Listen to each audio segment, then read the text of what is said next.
Hello guys, welcome to the Witness Without Identity. Guys, today I want to talk about the killing of Daunte Wright, the officer that ended up the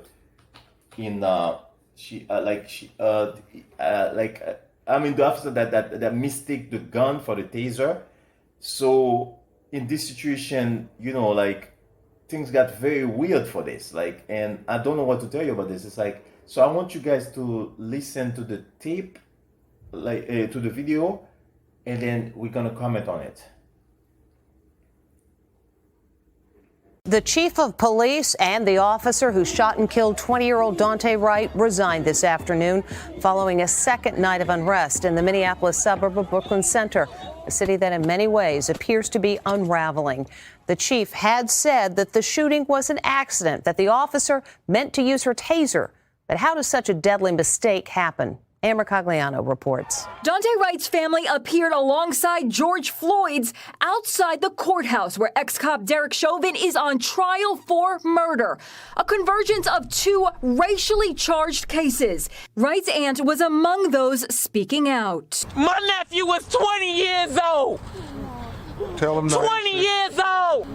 I don't care what nobody got to say about him. He was loved. Yes. He was ours. And we're learning more about the female police officer who shot Wright. Kim Potter is a 46-year-old mother of two sons. She has been a police officer for 26 years. In her resignation letter, she wrote, "I have loved every minute of being a police officer, but I believe it is in the best interest of the community, the department, and my fellow officers if I resign immediately." She was actually training a rookie cop when Wright was pulled over for out-of-date tags. They discovered there was an outstanding warrant for possession of an unlicensed weapon.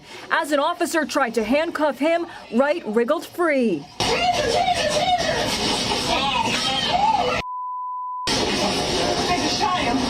Authorities say Officer Potter made a tragic error and thought she had drawn her taser, not her gun.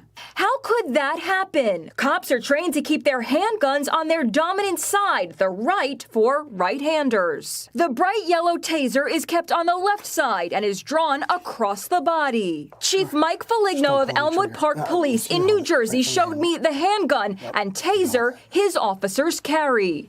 So this is definitely lighter. Both have similar grips and triggers. You're not feeling the weight when you're under duress. That's why it's so important to train multiple hours a year so that you get the muscle memory down of drawing the taser, drawing the handgun, feeling the difference under stress. Could someone mix these two weapons up? I think they could, yeah.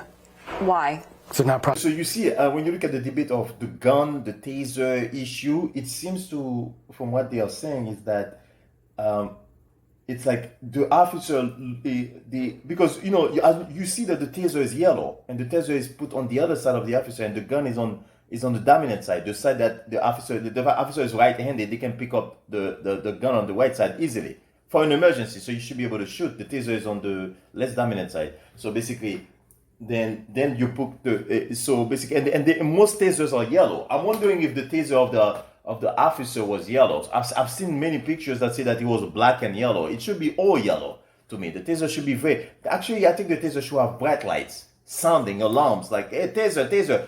Like the officer was saying taser. I believe that when you pick the taser should say taser to remind you that this is a taser, because it's important to say, you know what I'm saying? If you hear nothing, you know that probably you pick the gun. Because what if you're in the dark? It's important, because you're in the midst of a moment of stress, you might not be able to have a feel of the weight. Because that's what the officer said. In the heat of the moment, the weight of the instrument might not matter to you. So I think that's the way I look at this situation. Thank you guys. Have a good day.